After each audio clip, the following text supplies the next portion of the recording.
Lalpange ka fakyan wam ka tizwal chi Fakpuber anisi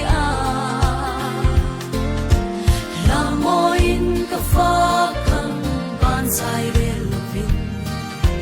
Zay lain ka oy ning lo Faklo thay ka nilo Lam lo thay ka nilo Lalpa fak anwam ber Lam lamin ka fakang ber kwang nen ka fakang Bang lo vin ka fakang Fak lo thay ka nilo ve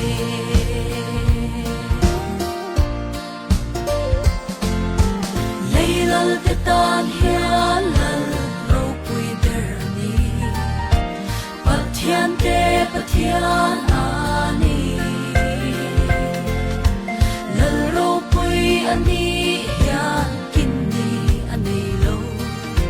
Cha tuanin alal reng mang Fak lo thay ka ni lo Lam lo thay ka ni lo Lal pa fak anwam ber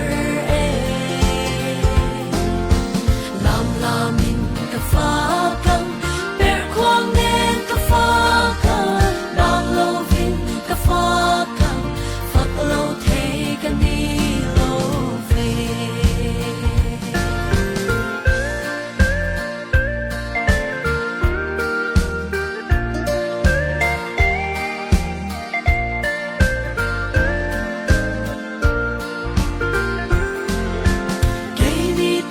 na chat na